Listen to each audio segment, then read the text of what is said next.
Looking for quality auto parts for your vehicle? Shop one of the 102 Chicagoland O'Reilly Auto Parts stores. You'll find we have convenient locations, thousands of brand name products in stock, extended store hours, everyday low prices, and well-trained professional parts people. O'Reilly Auto Parts. Better parts, better prices every day. O'Reilly Auto Parts.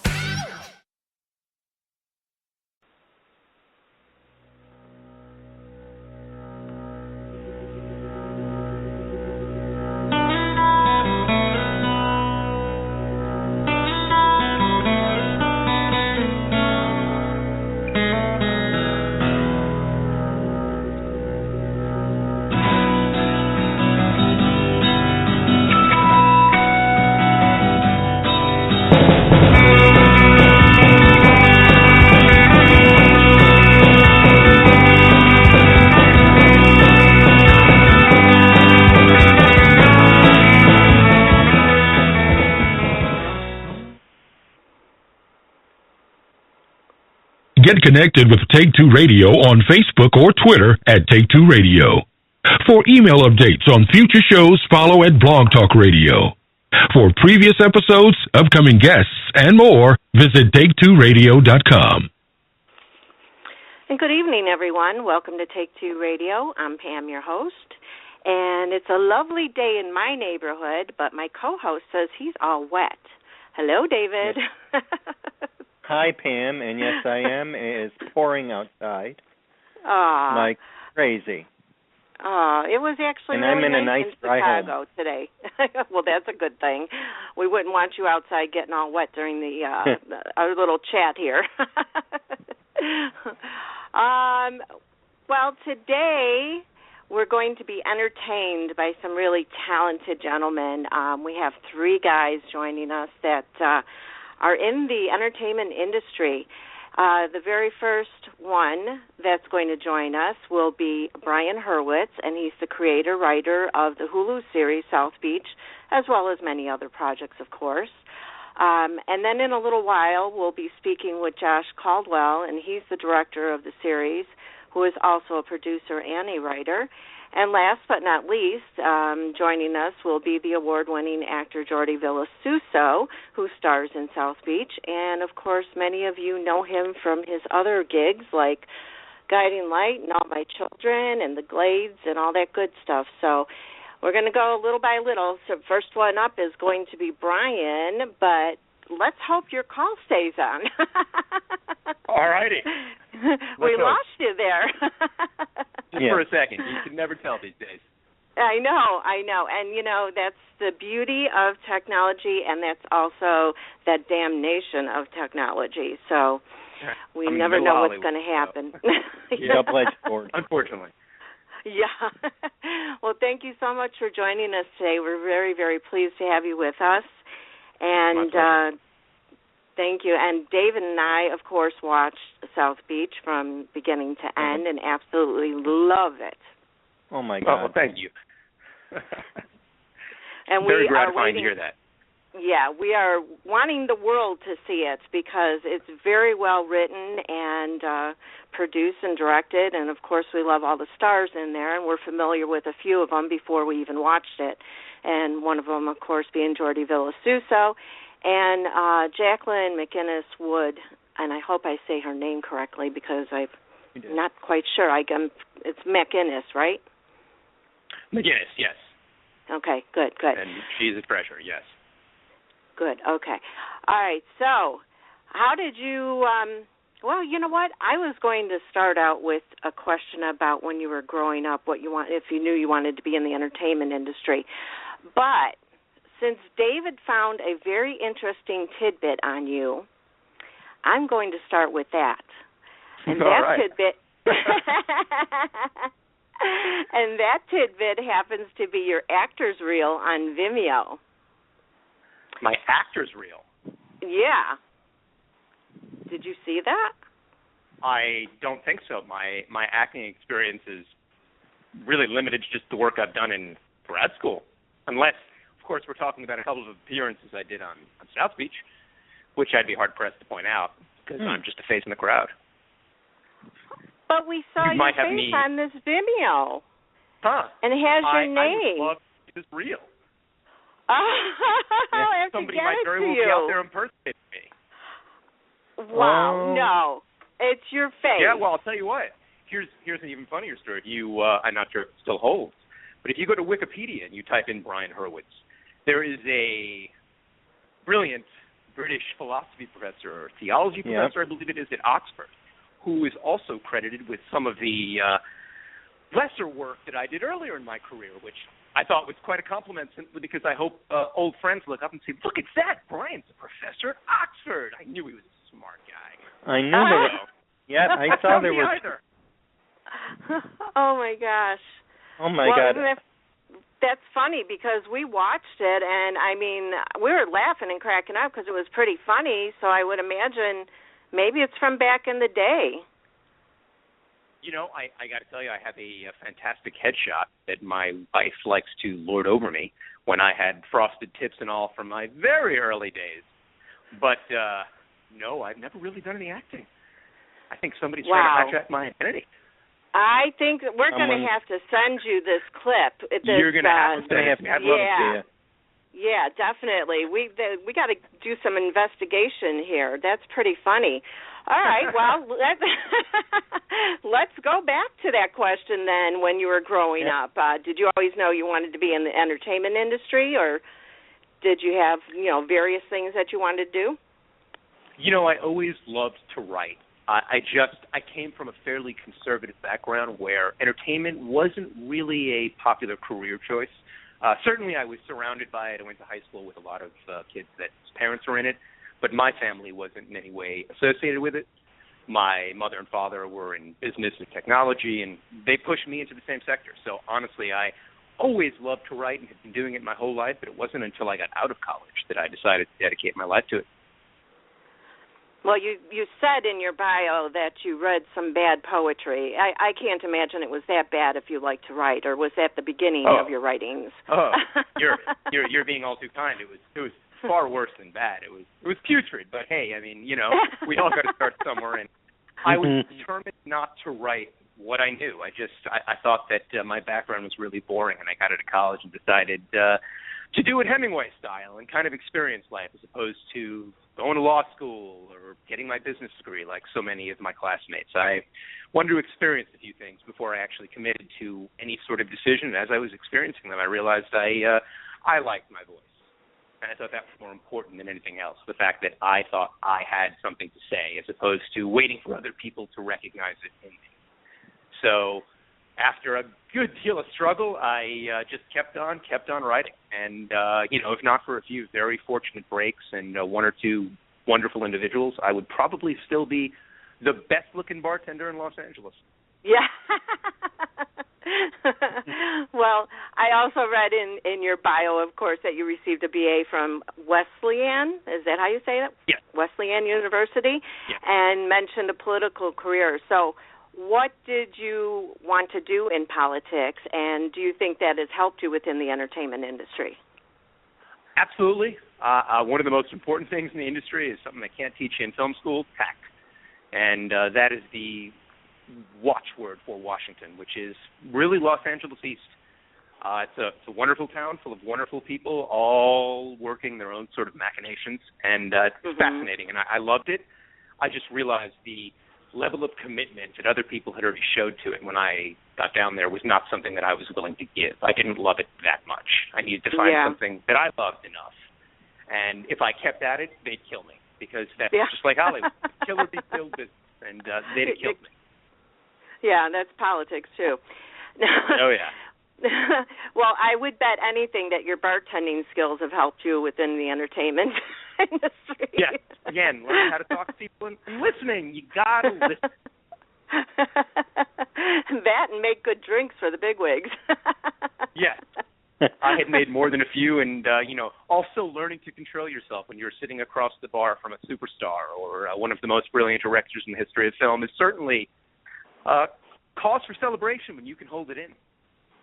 Oh, and that's the hard part, because I used to work in customer service, and I had a couple of jobs, and one in particular that I had quite a few different actors, well-known actors, calling in to place orders for different things.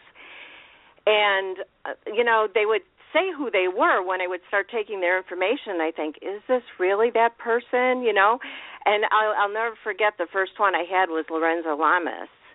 And I could tell by his voice, because I had been watching him on TV, that it was really him, and how many people really have that name. So I put my phone on mute while he was talking, and I was typing, and I told the one girl that was left with me, because it was the last call of the night, I said, Lorenzo Lamas is on the call. Oh, my God, I should have never said anything, because she went bazooka, she was just, so funny. So I had to keep muting my phone to keep her from interrupting.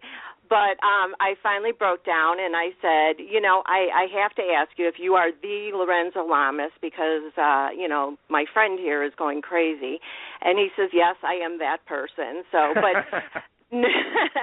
but after that, I had Linda Blair, and I had quite a few people. But you have to keep it professional, and that's one of the hardest things to do, especially if you're a fan. Yeah, it is. Oh, my. To try and separate that, to separate your fan part with your professionalism. It's a very small line to walk on.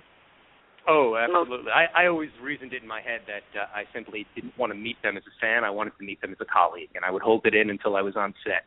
The only time I'd ever really lost it is when I had the privilege of meeting Sidney Poitier. I almost knocked over a handful of waiters when I heard he was outside doing a dash to make sure I wouldn't miss him and have the honor of shaking his hand, and that was worth it to make a fool of myself, and did I make a fool of myself. And because it's hard, because you kind of think in your head what you want to say to somebody that you are a fan of, that you admire or something, and you walk up to that person, and then you just sound like a complete idiot. All the words just leave your head. I was pleased that I got a complete sentence out and was able to shake his hand and look him in the eye. I figured I could let my legs go to jelly later. Yeah. And that was good. Worked for me. Well, it's great that you got to meet him and at least got a sentence out. So I'm sure that that's something you'll never forget. Now, no, I won't. You mentioned one of your first projects was to write an English telenovela called Ocean Avenue with Megan Fox and Rebecca Ferguson. My gosh, how much bigger can you get as far as a first project goes? What did you learn? But at the time, Rebecca was an unknown indie actress from Sweden, and Megan Fox commuted 4 hours every day that she worked to come to set, and she was a 15-year-old high school student. So, neither one of them had been seen. I think the only thing Megan had done to that point was a Olsen Twins movie, and both of them were just, I've been privileged, like on South Beach, working with some of the most phenomenal people, both in front of and behind the camera. But you met people like Megan or Rebecca, and you just knew, you could just smell it. They were just phenomenal, and they had a presence and a charisma that you can't learn anywhere. So it was incredible writing. I was in charge of a segment of the show, The Teams. It was really my part, and I got to write for Megan. And she was a professional, and she was phenomenal every time she came. Prepared, ready to go, changes to the script, always ready. And from what I was told of Rebecca, she was the exact same way. Pleasure to work with. So, well, just to get a whole project to yourself like that is, amazing in itself, no matter if these actresses were well known or not.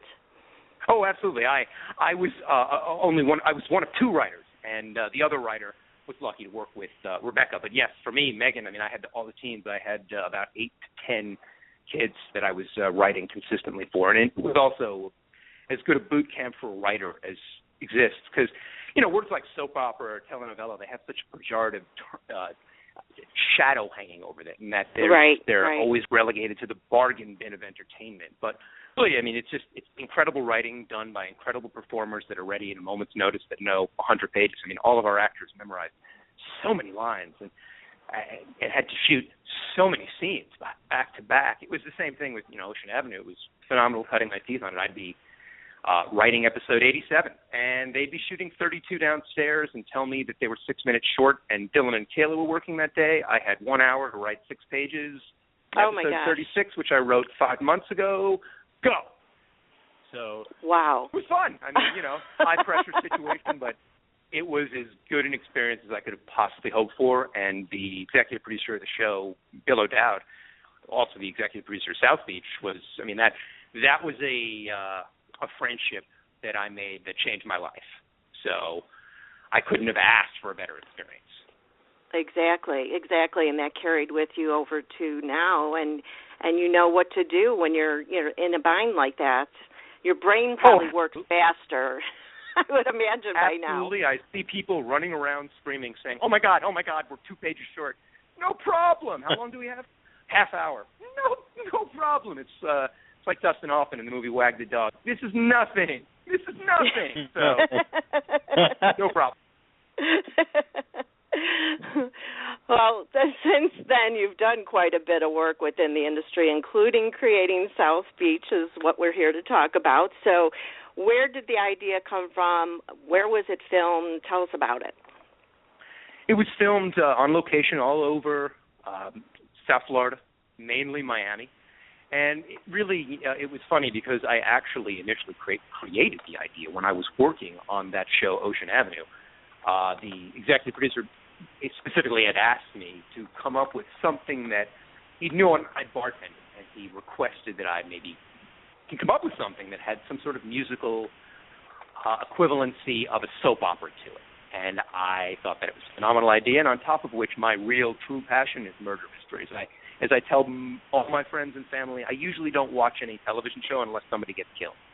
So that was really a joy for me to be able to mix music world and murder world and crime world, all my favorite subjects, and some sort of weird ballet that I tried to draw. And initially it was conceived as a full hour show, and a number of episodes were written in the hour format. So it poured out of me because it was a story that I'd had for years. I'm actually, I'm slightly in it. I'm based myself in it as Frank the bartender, who has one line, and the young man who played him is far prettier than I, but that was me. That was my experience working clubs in South Beach, and really just I'd never met such extraordinary people from all over the world, and they all consistently called it the American Riviera. And I was so taken by that thought that the story almost wrote itself, because really it's not like I knew murderers and gang lords and drug dealers, but you hear stories. Fabulous stories on exactly. It's its own unique universe down there, and anything can really happen. And that was where I started from. Everybody's got a secret in that world.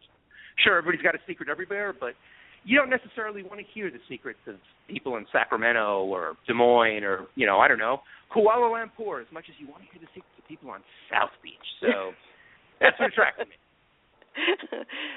Well, I'm going to go ahead and let David ask you a question, and I have to answer these calls here because I have a feeling we might have Joshua online. So I'll be right back. Okay. David, you go ahead. Okay. Brian? Yes. Hi, Dave. The backdrop of the show is a rivalry between two music companies. So what type of research did you and your team need to do to provide realism for the show?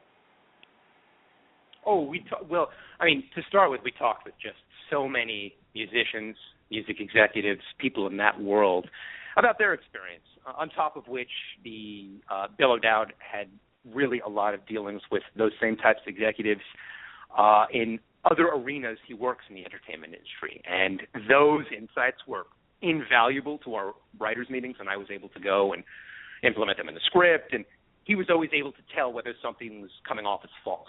And even further, we let people in the industry get a sort of inside look as to our stories and our perspectives, and made sure it was not something that was going to sound false and ridiculous, as opposed to something that seemed quite real. The David and Goliath, the musical titan trying to be taken down by the upstart company.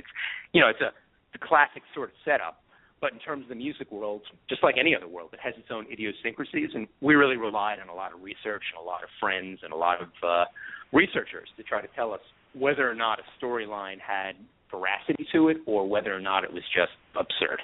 And certainly for the sake of entertainment, sometimes you take risks and you go absurd, but we wanted it to ring as true as possible and know that it was as important to me as it was to Josh. Excellent. Did you get that, David? I'm back. Yes. Yes, I did. Yes, I'll I have did. to listen to the recording to hear what you said. Yes, I did. It was a long-winded answer. It's good, a long one. Good. Yeah, it's okay. It gave me time to answer the call, so. Now we have Joshua Caldwell with us, so I'm going to go ahead and bring him on. And Brian, it's going to be a few minutes while we're talking, but you won't mind listening, right? Fabulous. And you can jump in where you want to. Okay. Joshua, you are live on the air. Hello. How are you doing? Gosh. I'm good. How are you? I'm well, thank you. We have Brian entertaining us. Have you been listening to him? Oh, yeah. I'm always entertained by Brian. He's a funny guy. And that's why I'm kind of surprised that he wrote such a dark series, I guess you would call it, for South Beach, because you're pretty funny. I would imagine a comedy coming out of you. No, I left my comedy chops behind me a long time ago. I come off a lot funnier than I am on paper. Oh, okay. But thank you. Joshua, you've had quite the career as well, including winning an MTV award, so congrats to you. Thank you. Thank you very much. You're very welcome. What was it for? What did you do for them? They had, for a couple years, they had a student filmmaker category. It was called the Best Film on Campus, and I believe it ran for 3 years. And it was a partnership between MTV, the MTV Movie Awards, and MTVU, which is a college closed circuit station that would be on all these colleges. That was on my college at Fordham. And I had heard about the contest, and it was like, hey, submit your film, and you might get to win an MTV Movie Award. And so I was like, all right. So I submitted it. I submitted a film called The Beautiful Lie, which was a 23-minute short film that I had made in college. And basically, like 2 days after graduating, I was on my way to LA and found out that at the show that I was the winner. So I got to go up and give a speech. I got a golden popcorn. It was quite a trip, actually. Wow! Right out the gate. I mean, you weren't even in Hollywood yet. No, it's what brought me to Hollywood. Yeah, it's what brought me to Hollywood. I was like, all right, I should probably move to LA at this point. Might as well try and take advantage of it. Right? It's a good thing that you did. Wow. That's amazing. Yeah, it worked out. I mean, a lot of people don't get that opportunity, so that was a good thing for you. Yeah, it was.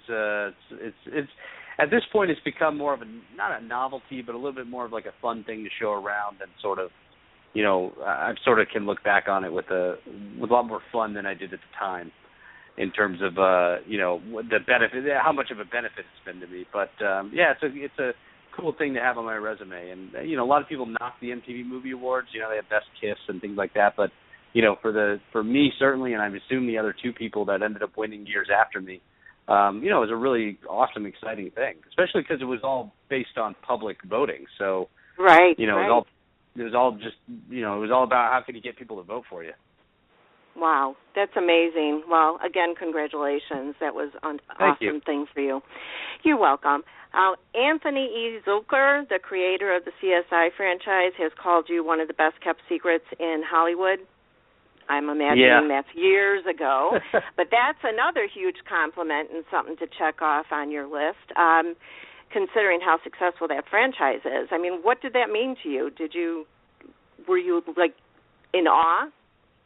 Well, I was working for him. I worked for him for 3 years. I was an executive, and so much of my work there was about how to save money and still shoot quality and sort of cheat and guerrilla style and like do things for a low budget that still looks very, very good, And I think that statement has mostly to do with me saving him money, but he was very, very, it was a really interesting time because as a director, or as somebody who wanted to direct and was directing, like I it was probably the only place in Hollywood where I could work as an executive and also get the opportunity to sort of have a real hand in producing and directing. And so he was very, very supportive of that and gave me a lot of opportunities, and I learned a lot and got a really great experience. And I'm forever grateful for that, the chance that he took on me and the sort of look into the circle, so to speak, that I got working there. Now, did you go to school for directing, or did you, like Brian, change your mind when you were done with school? Yeah, no, I went to I've known I wanted to be a director or filmmaker rather since like high school, basically. So I didn't go to film school, but I went to Fordham University in New York City. Mostly because I had made a choice that I was probably better served as a director, which, a lot of the technical side of directing is very simple.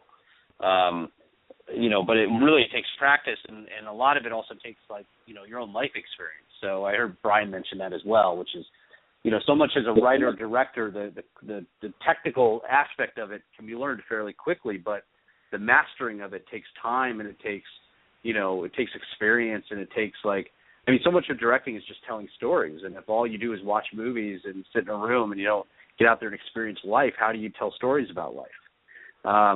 And so I just made the decision that for me, living in New York City, on the Upper West Side for 4 years was going to be far more beneficial to my film education and my career as a director than going to a film school. And so I continued to make films on my own and shot things for very little money and sort of learned how to do a lot with very little, and got a lot out of it. Yeah, I think there's nothing better, of course, than actually just going out and doing it and getting that experience. That way you can only learn so much in school, no matter what career you choose. Yeah, exactly. Now, how do you juggle 3 hats? I mean, because you produced, wrote, and directed the Yahoo Motion Picture event called Cybergeddon. How do you juggle that? Well, actually, in that case, I didn't direct or write on it. That was a much bigger production but I did produce it. But I directed and wrote these other segments that were attached to it. Right, yeah. And that was really interesting because we had Cybergeddon, which was also made with Dolphin, and Bill O'Dowd, who executive produced South Beach. So that's actually how I got to know him, was from that experience. And for me, while I probably would have preferred to have been doing the bigger 90-minute long movie, one of the really fascinating things for me was doing this ancillary content, which was basically like these little short films. And I was basically given a camera and an actor, and I had to go figure it out. I had to shoot something that looked really good. And it felt in line with the bigger multi-million-dollar production that we had going on. And I seemed to have accomplished it in a way that became very exciting to me in terms of, wow, it's really cool to see what you can get for very, very little money. When it's usually the opposite. It's usually everyone going, I need money to do this, or I need money to accomplish a certain thing. And when you don't have it, you got to think of another way to do it. And so whether that's, I don't want to get technical, but whether that's changing the settings on the camera because you got to boost the lighting in the camera versus actually bringing in more lights. Sometimes you just got to think outside the box in terms of getting it. So it was a real, not an education because I was pretty proficient at that, but it was a real eye-opener in terms of wow, I can make this content for very little money that stands alongside the content that costs a lot of money. And a lot of people think that, a lot of people thought the stuff that I shot was better. And so it became kind of this, it's ultimately what led me to do my first feature, Layover, but it sort of was a very eye-opening experience. Well, again, you learned from doing it, so that's all that counts. It brings exactly. it to your new projects. So I see from your bio that you have been involved with projects made for online, like the web series Welcome to Sandition and Dare to Pass, with Black Box TV on YouTube's premium channel, and now South Beach. First, I have to tell you a secret. I've never heard of a YouTube premium channel. I didn't even know that existed. That's okay. Most people don't, and it wasn't very much different from a regular YouTube channel. There was just a couple years ago, YouTube decided they wanted to invest and support YouTube filmmakers or content creators. So they basically had funds, like I think it was $100 million that they earmarked, and you got to pitch on it, and you got to like basically get money from YouTube to produce content. And so with Zyker and with the TV or the YouTube channel Black Box, everyone kind of partnered together, and I just got to do it because I was an executive with Zyker. We basically got money from YouTube to produce content. But they didn't really work out that well, mostly because it's one thing to produce the content, it's another thing to market and get that content seen. And the marketing and getting the content seen was the part that YouTube wasn't really sort of putting money into. So that's probably why you haven't heard of it. But they weren't really that much different than any other channels. They just had money from YouTube to make the content. Oh, okay. As I know that I've been on YouTube for many years, like, all the rest of the people in the world, we automatically go to YouTube to find something that we want to see if we don't know where to find it in the first place. And I just never saw a premium channel, so that's why I didn't see it. Yeah, and that kind of speaks to the whole problem with them. They didn't do very well, so that's kind of putting a flashlight on it, I guess. Yeah, well, that's too bad, though, because that would have been something really great for guys, just starting out. So, even ones that are accomplished, even to get, new projects out there. Yeah, for sure. Now, what are your thoughts on digital content? Meaning, is this something that you think will eventually take over mainstream television, or do you think they're going to coexist together forever? I'm not sure. I think that one of the challenging things about television is sort of the last closed loop models of media, meaning that you can go make a film and you can put that film onto YouTube or put it try and get a Netflix deal or put it up on just a website and screen it, like go to festivals. Like you have the ability to possibly get it seen by people.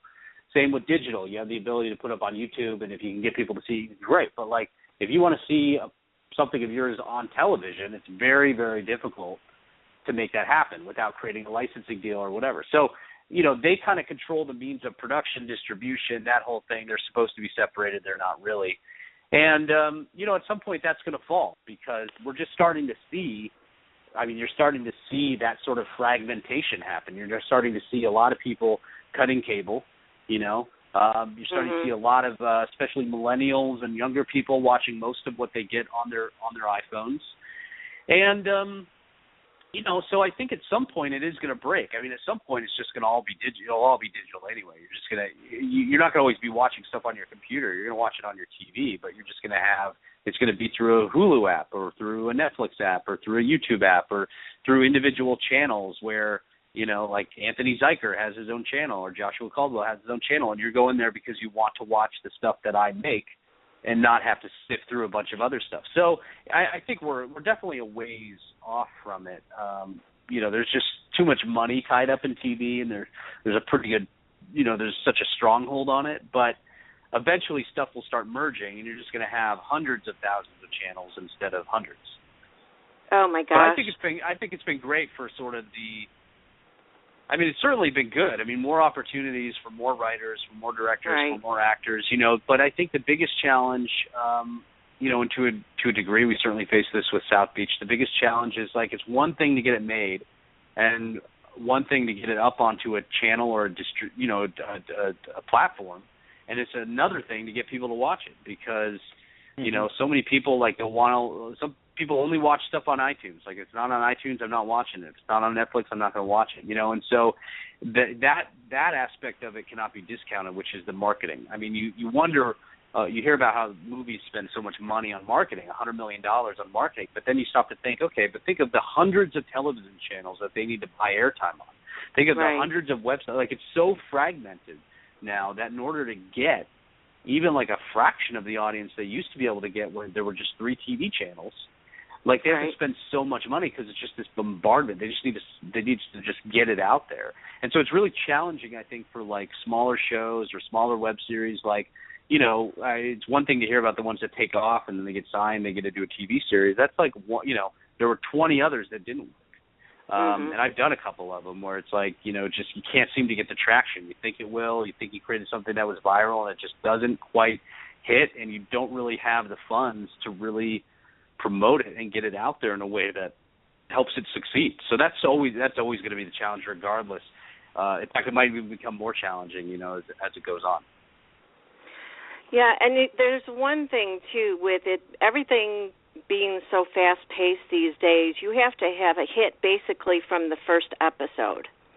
Because I've noticed, that I've watched a few new shows that have come out, and I watched one or two, maybe three, and then all of a sudden it's canceled, and I love the show.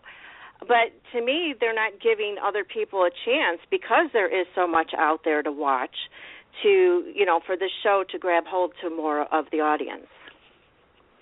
Oh, for sure. And I think that's a lot of the most, it's one of those things where you go, some of the most successful shows on television in the past, say, 25 years, probably more so in the 90s, would they have done well in today's environment? Would Seinfeld have worked when they had to wait for 3 seasons to really get it going and have it hit its stride, find that audience, and so people are just so impatient, but there's also just so much money. So, you're kind of having to hedge your bets in some cases, too, of saying, okay, is it better to cut our losses now and regroup, or is it better to, let it go and hopefully there's a payoff, I can imagine it's a difficult choice, but, it's even on YouTube, right? We would have these discussions where we were doing Black Box. It's okay, it's a YouTube channel. You gotta get them in the first 30 seconds. You gotta it's just gotta be boom, boom, boom, boom, boom. And personally, I hate that kind of storytelling. I do too. It's so detrimental to the story itself that it's a real challenge, and I certainly don't think that way. So, it's I think we're in such a period of transition that it's really difficult because you can't just go, okay, well, if I just make this, there's a shot. It's things are a year ago, 2 years ago, when I had left Zikers and sort of struck out on my own, I was like, all right, I've been in the digital space for a long time. I'm going to be able to find a way to do this. I've directed a lot, and I'm going to find a way to make this happen. And literally at that point, everyone was pulling money out of digital because for the past 2 years, advertisers are now seeing that they weren't getting anything for their money. And it was great. Okay, now the digital thing has gone away. And then now, sort of in the last half year, you've started to see this resurgence of digital. It suddenly exploded, and everybody's doing it. And so it's just kind of it's changing. And I find I wake up every day going having to sort of shift the goalpost in terms of, what am I after and where am I mentally in terms of the types of ideas I'm thinking. And it's really, it's stressful because it takes so long to do something. South Beach was made very quickly. South Beach was, it had been written, Brian had already written it, but from when I signed on October of last year to us finishing it and distributing it in July, and that's less than a year, for 6 episodes. That's very, very fast. And yet even over the course of that, things had changed and things were different. So it's a big, it's a challenge because being in that transitory phase, it's really difficult to be able to sort of plant a flag and say, okay, this is now what I'm doing, because in 6 months it could be that the market is no longer there for it. No, that's so true. I would not want to be in your position or Brian's position. Anybody. I give you all kudos for what you're able to accomplish with all the different things going on in this world these days. So you guys are doing a great job. David, you had a question? You're welcome. Thank you. Yeah, I did. Josh, what, if any, is the difference between writing or directing exclusively for Hulu and writing for the network?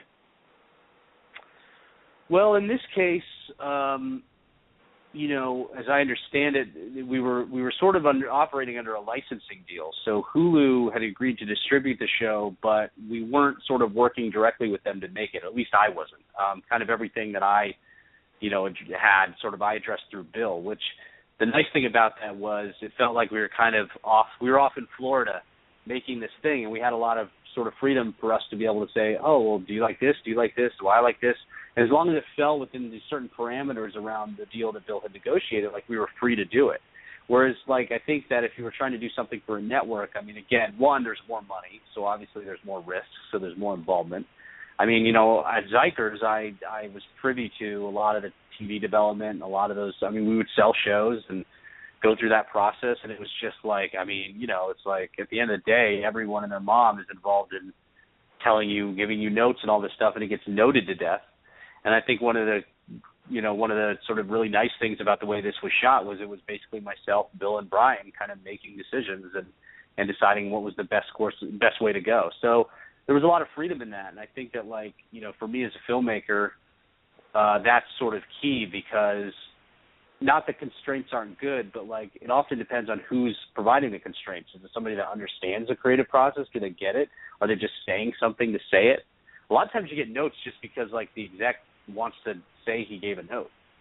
It almost doesn't. Sometimes doesn't even mean that he meant it.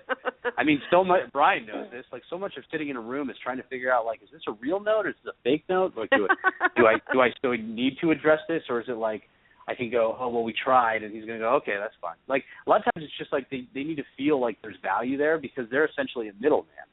Like, they act as like a middleman between the money and between the creative, and they're not providing the money, and they're not really creative. So, like, they have to justify why they're there, and a lot of that has to do with, like, providing notes, which sometimes can be great and open new doors and point out something that you hadn't thought, and that's when you get lucky with, like, an executive. And a lot of other times they're trying to give a note to give a note. So it was really nice to sort of feel like we were off in our own sort of, bubble, and got to make the show that we all felt was the best version of the show, rather than having to make sure that, like, kind of these other people felt like the same way. Yeah. Wow, that's something else. I never wouldn't expect somebody to give, like, a fake note. Fake note. They just wanted to feel important, I guess. Yeah, or it's like, they woke up on the wrong side of the bed, or their mistress gave them, gave them hell last night. Like, it's just you never know, and you get these, like, weird things where you're like, where did this come from, and why? This makes no sense. And right. You just kind of have to be very diplomatic about it, because. But a lot of times you're just like, you just nod and shake your head, and then you don't do it. And they're like, what happened to the note? And you're like, if they even remember it, and you're like, we tried it, it didn't work. And they're like, okay, whatever. So it's just like, it's such a weird. Hollywood is filled with so many people that, like, kind of have created a job for themselves. Like, there's a position that's been creative. Like, I look at, like, it's so funny to me in the digital space with a lot of these shows, YouTube shows, stuff that's made for, like, no money. I mean, no money. And you have these, like, executives that come out from, like, these big digital studios, and thare on set. And I just remember, that wasn't our case, but, like I'm saying, I've had these experiences on others, and I know people, and you're kind of looking at them going, like, why are you out at the shoot? I have no idea why you're here. Like, it's like 5 guys standing around stealing shots in the middle of the street, and you're, like, giving us notes, and, like, it just feels so weird that you even, like, are here doing this. And so it just feels to me like now there's this whole industry of, like, in the digital space of, like, execs that, like, have to justify having a paycheck. And so they create these positions, and you're kind of like, this doesn't need to exist. So it's kind of an interesting, it's an interesting, like Brian said, I mean, and comparing it to Washington, like, there is this element of, like, a lot of these jobs don't really need to exist right now, and they're kind of making it more difficult to get things done than easier to get things done. Yeah, I can imagine. Too many hats, in the arena going on out there. So there are always not only too many hats, but I will say, just to cap off the discussion, there's no doubt about the fact that I've gotten some, I'm sure Josh can say the same, the kind of notes that you're just not only scratch your head, but you want to smack the person that gave it to you and assume that they were on some sort of alcoholic or drug-induced stupor. I've actually been told, can you make this scene some percentage scarier? Like, like 30% scarier, not 50. Oh my 30. God! That's the greatest. That's quantification. That's one of my favorite bad directing notes, which is like you go up to an actor, you're like, "That was great, just bring it down 15%." What? And it's like that's direction that you hear these directors get, and you're just like, I don't even know how to respond to that, And so you're like, I'll just take a stab. Or in Brian's case, what you're really hoping, oddly enough, is you're really hoping that they actually just didn't read the script. Right. And you can just, like I'm hoping that this note is coming from you having not read the script and you having read the script. If you read the script, there's going to be a lot of problems. You know, and so it's a weird thing. But yeah, I mean, it's sort of that development middle is weird. People will say to you, your script was phenomenal, amazing. I heard it was incredible. I mean, they'll talk to you about it for a second as though they'd read it, and then they didn't even get the title right. Oh, my gosh. Yeah. That really shows their intelligence and their want to really be in the position that they're in. It's just, that's terrible. I'll give them credit because they're making more than I am, so they obviously figure something out. Well, you guys could always, come up with your own positions like that within a company if you ever wanted to retire and just make a lot of money. Yeah. So there you go. Well, Joshua, we're going to let you go, but before we do, would you like to share any new projects you have coming up? I have a couple in the pipeline. I can't really talk about them yet because they're in this negotiating stage, so I can't publicize them. But, I do have we just signed a distribution deal for my feature film Layover, which I made prior to making South Beach. And we're going to be looking to put that – we've had it out for a while, and we're going to be looking to re-release it now on, like, iTunes and a bunch of digital platforms. But, South Beach has been really good, and it's now sort of led to other things, and I've got sort of two things that I'm working on, but I can't really talk about yet. So when I do, I'll let you know. Wonderful. Well, thank you so much for joining us tonight. It was a lot of fun speaking with you, and keep in touch. Thank you very much. Thanks for having me. You're very welcome. You're very welcome. Have a good night. Bye-bye. All right. You guys too. Bye. Take care, Josh. Okay, before we go any further, we have the award-winning actor that we adore and love and that has been on our show a couple of times, and his name is Jordi Vilasuso. Hello, Jordi. Hey, how are you guys? Hey, guys. How are you? We're doing well, thank you, and welcome back. We just love having you. Oh, I love being on here. Thank you. I feel very welcome, and hearing these two guys talk for a little bit, it's all very true and sobering, and but what a such an enjoyable process working with these two creative guys. It was very just a great space, and just being able to shoot in my hometown of Miami and doing a show titled South Beach was kind of a dream come true. Very grateful for being able to promote this and to again have such a good collaborative process with Josh and Brian. Well, it must have been wonderful to be able to roll out of bed and go to work instead of having to take an airplane somewhere or a train or a car or whatever. Yeah, I had happened to, I came down for that show, and then we kind of hung out for a little bit in Florida, and I did a couple other shows down there, and I love shooting down there. I would love for things to pick up there more. Hopefully at some point they will. There's a lot of talk of incentives and stuff like that, but it's just a beautiful landscape, and there's so many stories to come out of Miami and even northern Florida. You go down to the south and stuff like that. There's so many stories. The Everglades is a great landscape for storytelling too. So there's just a lot to tell, and I hope along with Brian and Josh, we get more storytellers to come from that area. Oh yeah, most definitely. Now, was the Glades shot somewhere around there? Yeah, the Glades was shot right there. In kind of a little north of Florida, about a little north of Miami. Sorry, but all over, that area. And there's a show now called what is it called? It's Rush. It begins with an R. But that's supposed to take place in Miami, and it's about I think a forensic scientist, and they shot the pilot in Miami.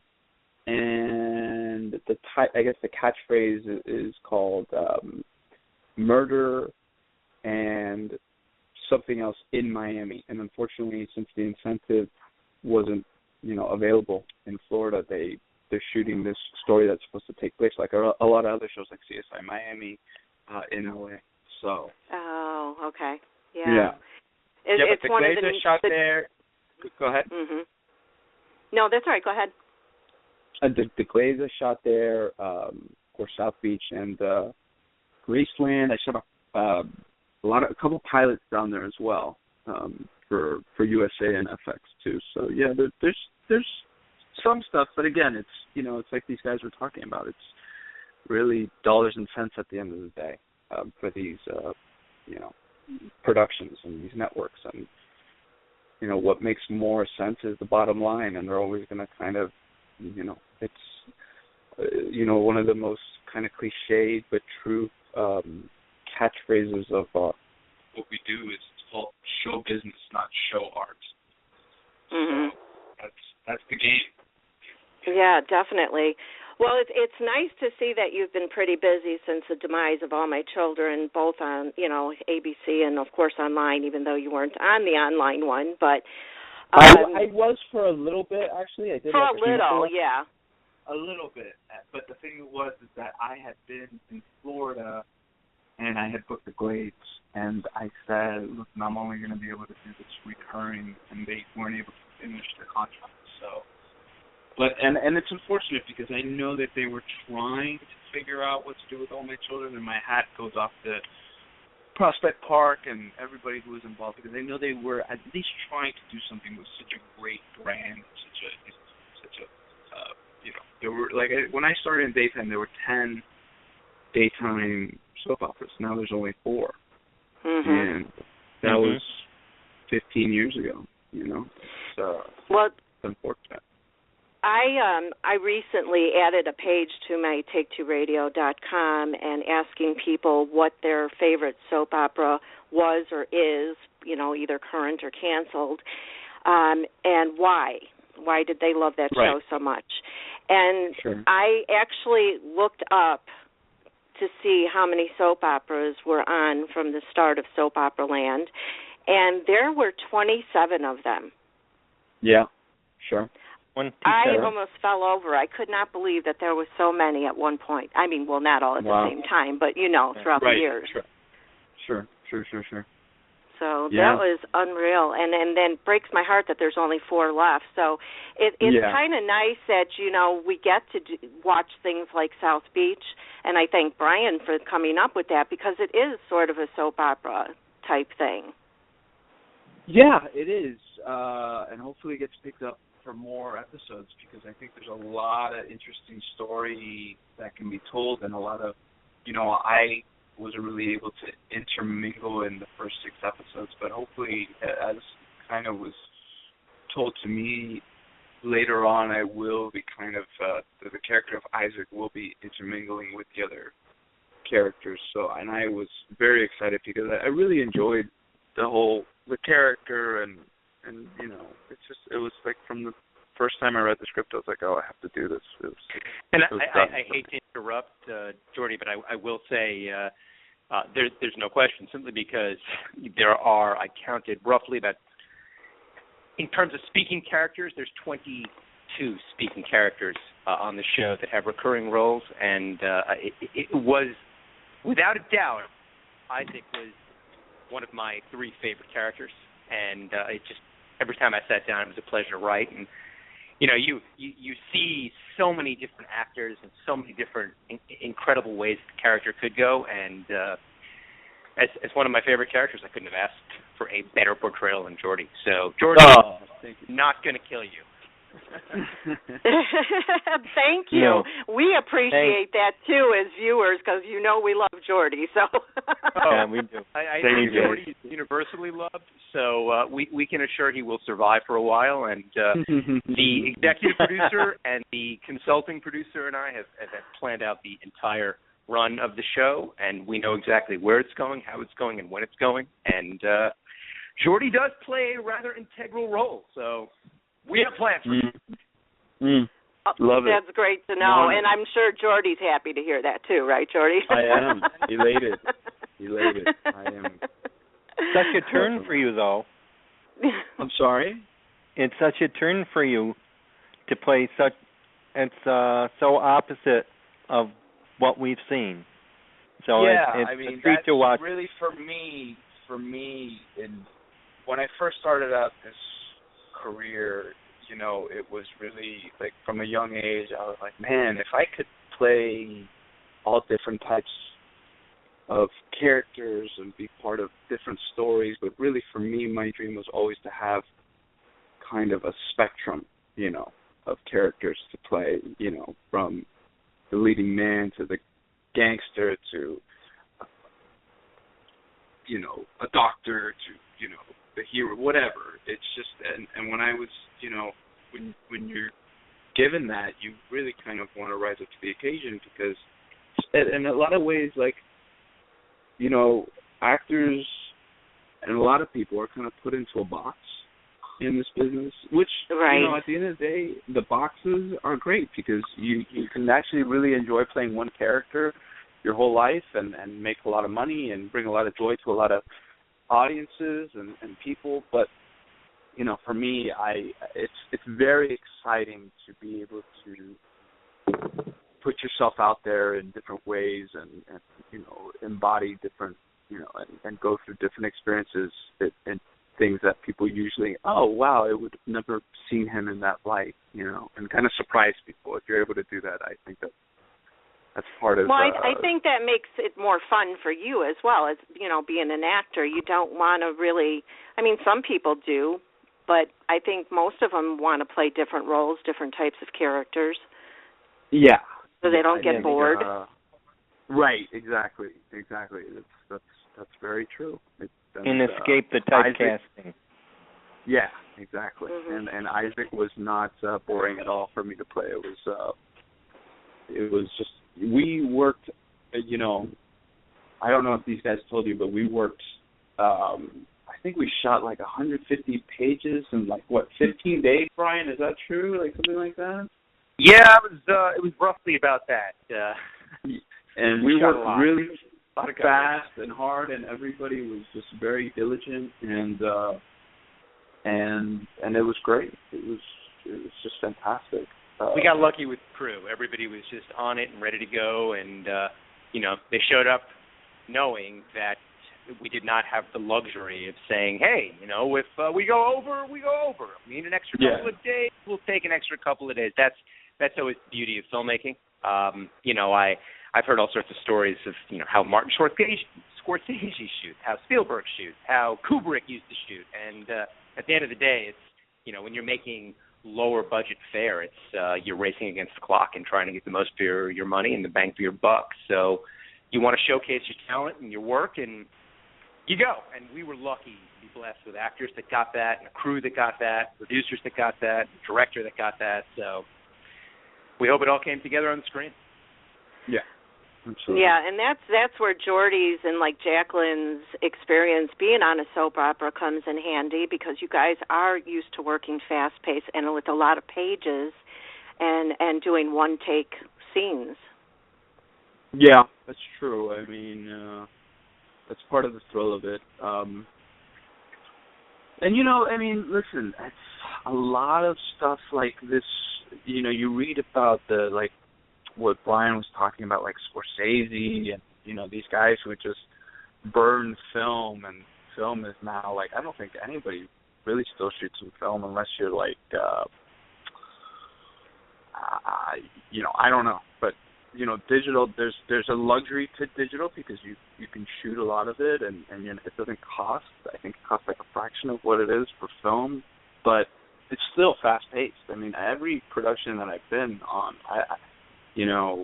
even huge TV shows, they're just they want to get them done. They have to meet that clock. And, I think for me as an actor and as a working actor, you really have to, I think productions and, the higher-ups really respect the idea of, okay, this guy's going to be prepared, he's going to execute, he's going to be on time. You're not dealing with someone who is flaky or unprofessional, from starting out in daytime at 19 years old and, cutting my teeth on that, in that genre, and really having directors, tell me at a young age, be like, listen, kid, you gotta be prepared.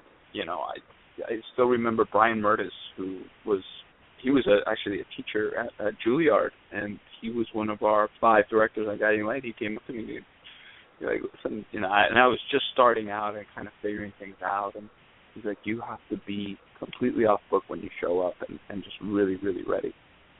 So that, to me, is a great training ground.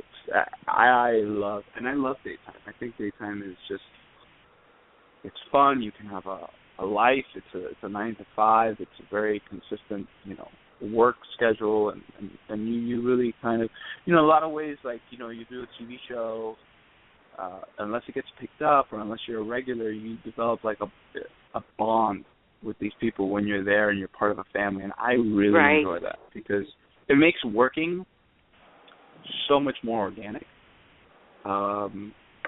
It's for an actor, it's safer in a sense. So if South Beach were to come on, you know, rest assured that it'll even be better in the second season.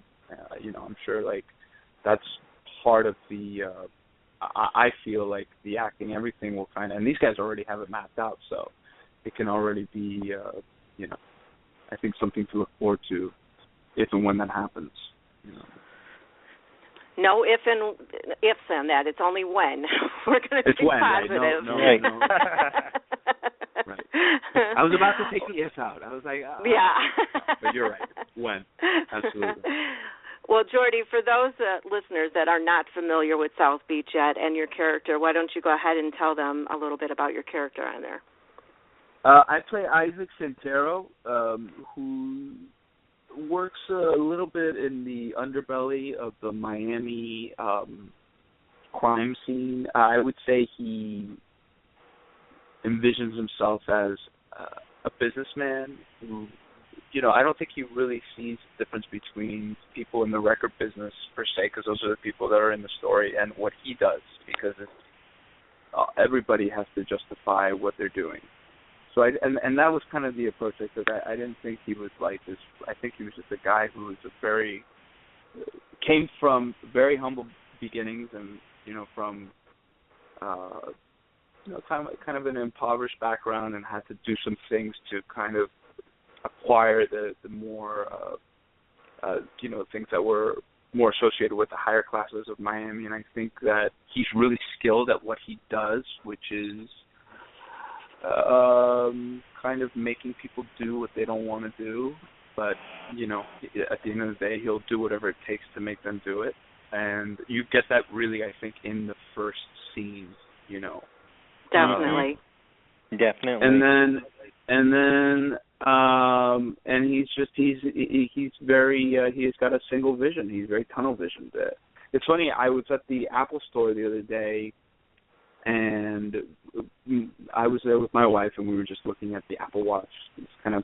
I'm fascinated by Apple products, and I was like, oh, maybe I should go. And this guy was telling us about Steve Jobs, and you know, he didn't know Steve Jobs, but he kind of talked about him in a way that I really wasn't aware of. And the thing about someone like Steve Jobs is he wasn't really a guy who was amicable with his employees. It wasn't really about that. It was, you either served what he did, his vision, or you didn't. And if you didn't go work for you'll work for someone else. You won't work for him. Mm-hmm. Mm-hmm. And I think that kind of single-minded, you know, laser focus is where Isaac comes from. And I think you'll have to talk to Brian where he goes with that, but I think he'll get pretty far with that.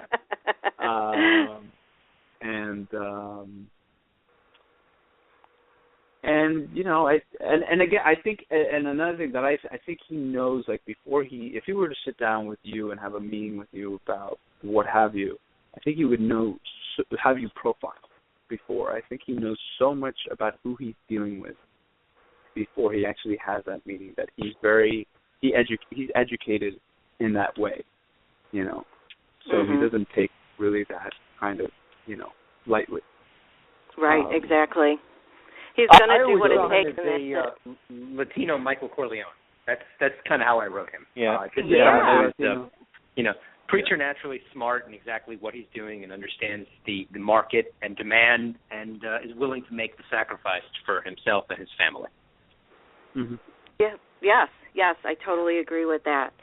Now, Jordi, was it your idea to grow the facial hair for this role? Because I'll tell you, it really changes your face and it fits the character, in my opinion. Oh, gee. It was my idea. I came to set with it, and they were like, "Yep, it works."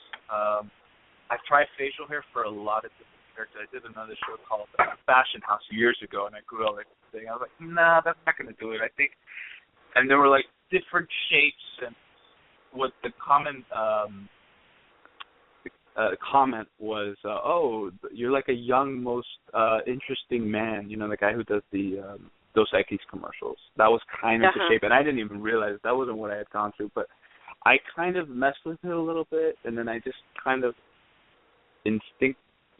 just using instinct, kind of figure out, okay, this serves my face, and then I just kind of discovered it, and then I got the okay from my wife, and then I was like, okay, that's what I'm gonna do. Always ask the wife; they'll be honest and true. So. It's true. It's part of the partnership. So. And Brian, what was your what's the word I'm looking for? I just lost the word. Vision. Your initial reaction when you saw Jordi with the facial hair. Oh, I thought it was perfect. He absolutely had the look down cold. The facial hair only augmented that. I couldn't have been happier with his look. And again, in response to what he said about the most interesting man in the world, which is absolutely one of my favorite ad campaigns and a former Halloween costume. We have a few shots of him on set because we had a truly phenomenal on-set photographer, which actually happened to be Josh Caldwell's brother-in-law, who captured a number of pictures to Jordi, honestly looking like the most interesting man in the world. And I don't know if I can possibly pay a higher compliment to someone than saying, you remind me of the most interesting man in the world. So, Jordi, you got it down cold. I think Dos Equis should be in touch. You never know. It could lead to something else for sure. Yeah, now, for sure. before we let you go, Jordi, you want to give us a little bit of info about any upcoming projects you have? Oh, Pam, there's something really big happening. I cannot say anything yet, but there is something big happening. I have a movie coming out in March called The Invitation, which is, I just saw a screener of it. I went to a screening of it on last Monday. It is awesome. It's a really great film. It's very scary, a psychological thriller. It was directed by Karin Kusama, who did Girl Fight and Jennifer's Body with, what's her name? We were just talking about it. Megan Fox. Megan Fox is in that. Yeah, your girl, Megan Fox is in that. So she did this movie. I'm really proud of it. Great film. And yeah, Pam, hopefully in the next month or so we can talk again and I can come back and promote the thing that I'm doing now, but I haven't been given the okay to reveal anything yet. So we'll be in dialogue, you and I, and we'll talk soon. Oh, definitely. I'd love to have you back. David and I will welcome you with open arms. So yeah, definitely keep in touch. We'll let you go, and we thank you so much for joining us again, and wish you all the best. Thank you, David. Thank you, Pam. And Brian, I hope to see you soon, brother. Thanks again, man. Same, right back at you, Jordi. Be well. Take care, guys. Bye. You too. Bye-bye. Wow. Well, everybody's got something great going on, and I know that you have other projects going on, Brian. Is there anything you want to discuss? It's an unfortunate but necessary part of the entertainment business that we sign our confidentiality agreements and our non-disclosure agreements. I hate those. So yeah, they certainly are not conducive to entertainment in terms of this thing. But it is unfortunate. I wish I could, because I'm a writer. I am not a director. I left that behind me in film school. I have absolutely no talent for it, and I just right, and I love to do it, and I love to talk about all my projects, but unfortunately, the people that are paying me do not want me to talk about them, so they like to keep it under wraps. They're bad guys. Shame on you guys. Yeah. I don't know, you always hope to get a buzz going early on, but I never question the legal guys. And my father didn't, he never tried to force anything on me, but one of the things he did teach me early on is, son, don't mess with the lawyers. So I don't mess with the lawyers. Yeah, I can understand that. So we'll let you slide on it because we know it's not your fault. So, but sure, yeah, absolutely. I have a number of projects, and they're all sorts. They're all over the place, and some are closer than others. But the one thing I've learned consistently in entertainment is you never know. Today's beauty is tomorrow's ugly. So you could be going into production on something next week, and all of a sudden something falls through, and something comes through, and you never know. But right now, everything's rosy, and I can't complain. And I've been given, like Jordi and Josh, some great opportunities because of South Beach. And more than anything, I really hope we get to keep telling the story because 3 people, including myself, Bill O'Dowd, and Emerson Davis, the creative producer, planned it out over a period of years so carefully and with such a passion for the story. And we hope we get to tell it. So I hope we do, and I've made a promise to the crew. What's your next step as far as getting season 2 of South Beach? I mean, of course it depends on viewership is one of the things, but what else goes in with that? To a certain extent, there is, there's a great trend right now in entertainment that's called proof of concept, which is it's not afforded, unfortunately, to everyone. The wonderful thing about digital is that it is, but proof of concept simply shows a certain degree of time and commitment to making sure that you have a vision, you have a script or a character or what have you, and you bring it to life on digital, film, whatever, and you show it to the powers that be that can move the chain along. And when you are able to do that, it's called proof of concept. I think that at the very least with South Beach, I hope we've shown our proof of concept in terms of our vision, what we have to offer, where the story is going, and there's a lot more to tell.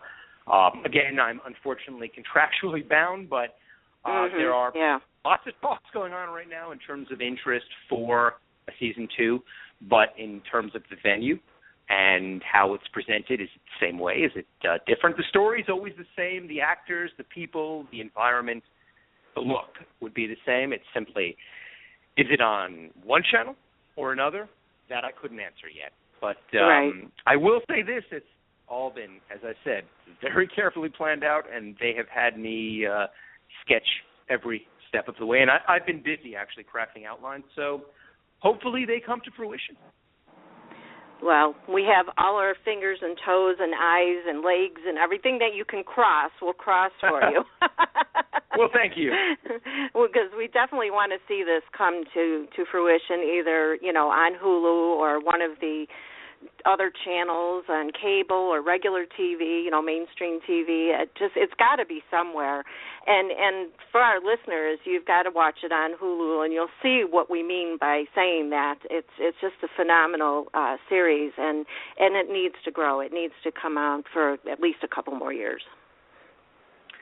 Here's to hoping that comes to fruition. As I said, it's we hope so. We're all very passionate about it. We all had such a good time doing it, and we got so lucky with our cast and our crew that I hope we get to keep doing it, because there are few places I've enjoyed shooting more than South Florida, and few times and few experiences I've had that were better than the experience I had on South Beach. So hopefully it continues. And if it doesn't, I have made the crew a promise. I will tell them who the ghost is, because only 3 people in the world know.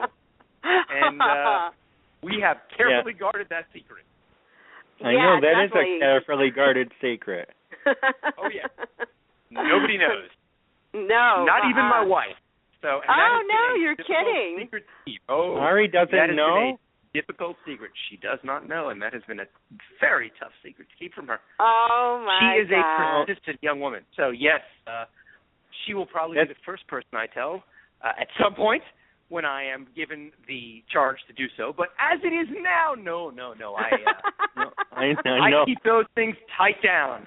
I know, because she's your social media.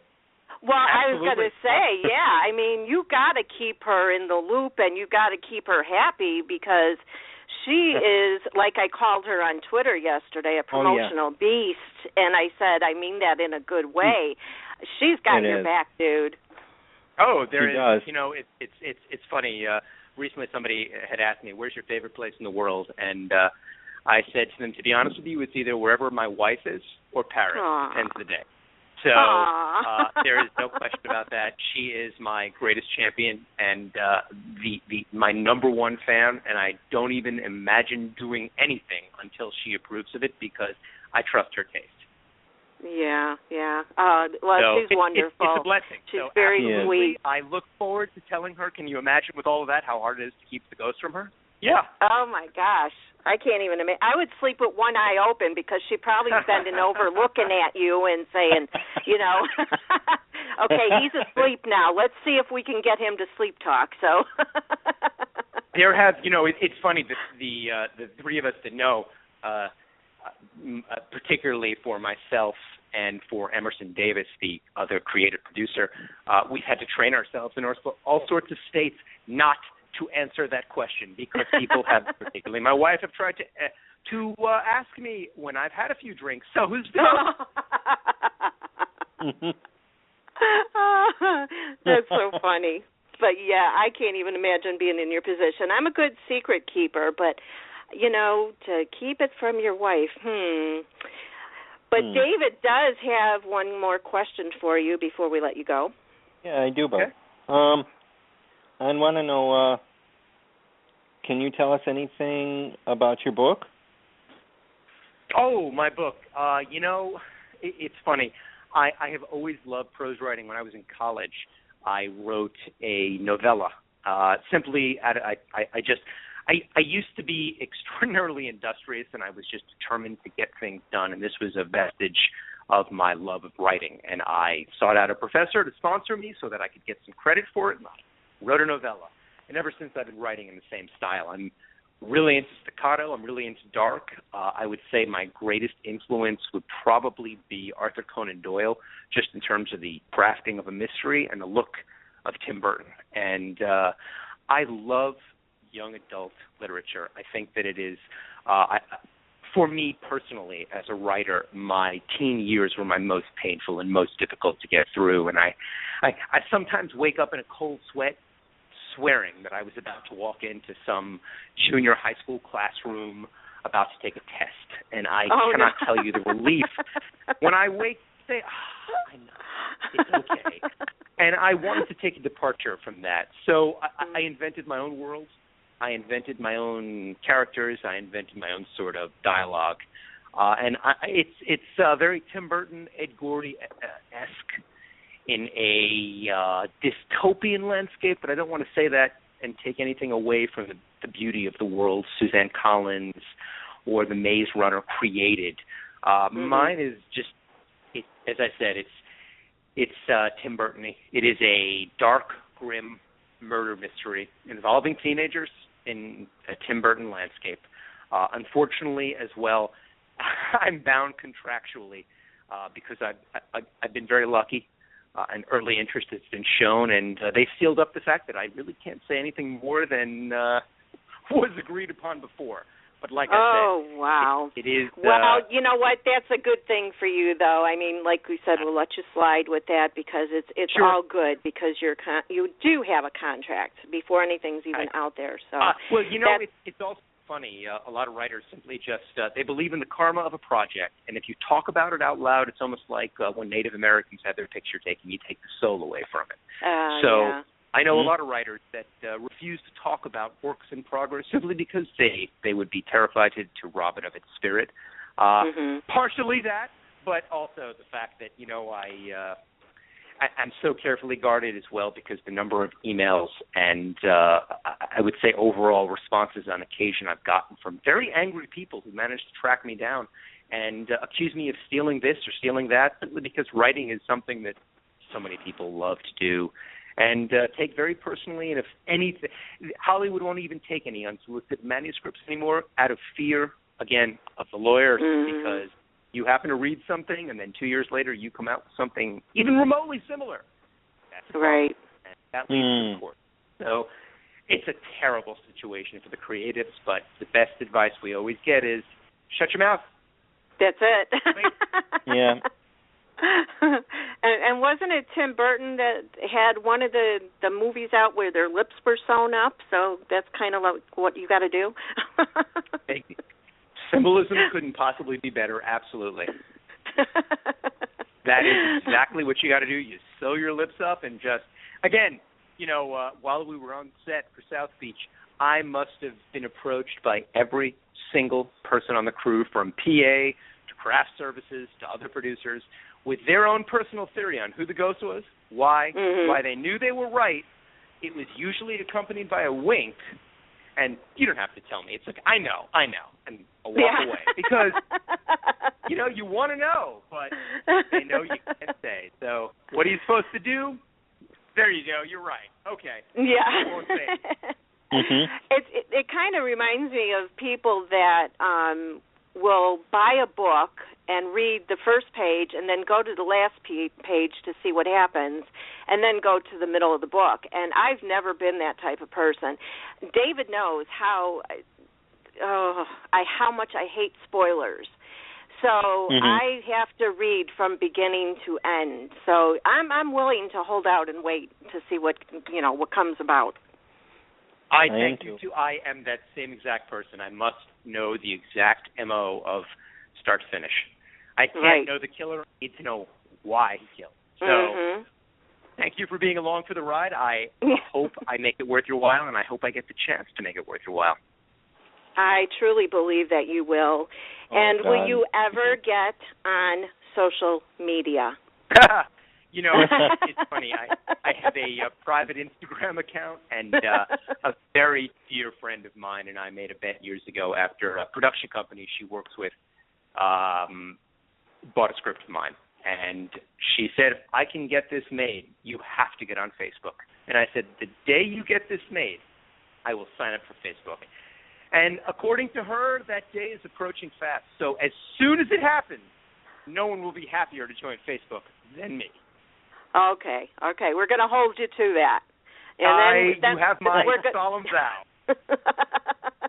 And we'll have Ari working in the background to get you on Twitter, because that's. I'm sure when I do join, she will let everybody know. Yeah. Yeah. Well, we thank you so much for joining us today and sharing your experiences and life and projects and your beautiful wife, and we wish you all the best as well. Keep in touch. You're welcome back anytime. Thank you so much. It's been a pleasure. Yes, please do come back. Thank you. Have a good night. Okay. You too. Thanks, Ari. Bye-bye. Bye.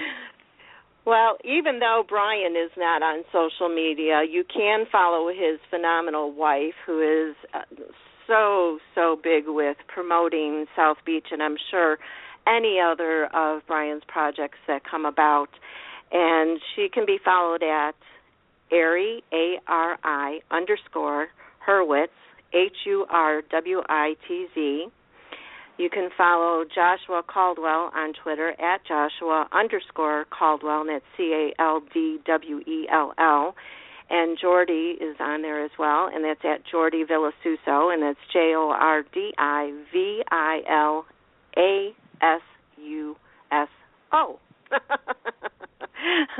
A lot of spelling in today's the last parts of the episode. But also, is it please, HURWITZ, right? HURWITZ. I am baffled on that Vimeo reel. Oh, me too. I'm definitely going to get it to Brian after the show and have him take a look at it. I want to know what's going on there. So it says, we'll find out. We'll find out. I know. I'm a little embarrassed. Why? Oh, I don't know. I thought, because I was trying. There's more than one. so I've tried to figure out, and it says actor-writer reel. Right, exactly. And it says from Brian Hurwitz, 1 year ago. Right. We'll find out. Maybe Ari's behind it and she forgot to tell Brian, but then again, he said he only did acting back in the day, and so I don't know. We'll find out. But for our listeners, be sure to watch South Beach on Hulu. I also have a link to it on take2radio.com under 2015 podcasts where I have today's episode, and you can just click on it there and go to Hulu. But I know a lot of you out there already know what Hulu is and how to use it, so just go on there, type in South Beach, and it comes right up, and you'll absolutely love it. And I'm so looking forward to Season 2. I'm going to think positive, and Season 2 and beyond, I should say. We got to have more of it. We do. Yeah, it's that good. 6 episodes is a lot just for Hulu, I think. What do you think? Well, I don't know, because I don't really watch too much on Hulu right now because I have so much TV to keep track of. So, I sat there and I watched all 6 episodes in one day, and that, it doesn't take long because they're shorter episodes on Hulu and Netflix and that, so it's very easy to sit down and watch the whole thing. And a lot of people binge watch things these days, so they're used to it. So, just want to mention it's not up on my website yet, but it will be shortly. Tuesday, October 20th at 7 p.m. Eastern Time. We have Tommy Ford, the actor. What did you say, David? No, go ahead. I just got to put that down. Okay, I told you about it. I told you to write it in. But anyways, he's an actor and director. Tommy Ford, you'll know him probably mainly from the show Martin, and he played Tommy on there, one of Martin's best friends. And he's coming on to talk about his new projects as well as his web series. Actually, the web series is called The Club. And they just won for Best Faith-Based Web Series and Best Comedic Actor at the 2015 Miami Web Fest. So I'm really excited to talk to him about that as well. So join us Tuesday, October 20th, 7 p.m. Eastern Time, and I will be putting that on our website shortly. And with that, I'm going to say thank you, David, for joining me. Thanks again to Ari for setting up the interview. Thanks for Brian, Joshua, and Jordi for calling in. And we'll see you guys all again really soon. Stay dry, everyone. Yeah, definitely. Take care, everybody. Have a good night. Bye-bye. Good night, all.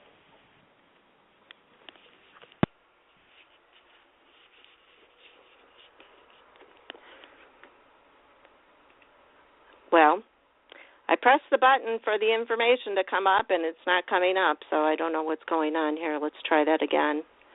Get connected with Take Two Radio on Facebook or Twitter at Take Two Radio. For email updates on future shows, follow at Blog Talk Radio. For previous episodes, upcoming guests, and more, visit take2radio.com.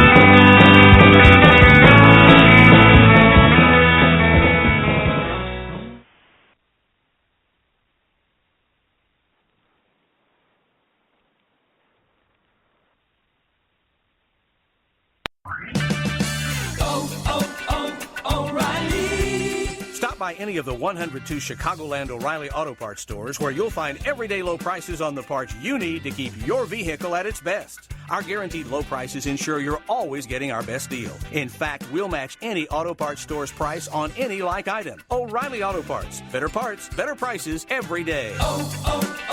O'Reilly Auto Parts.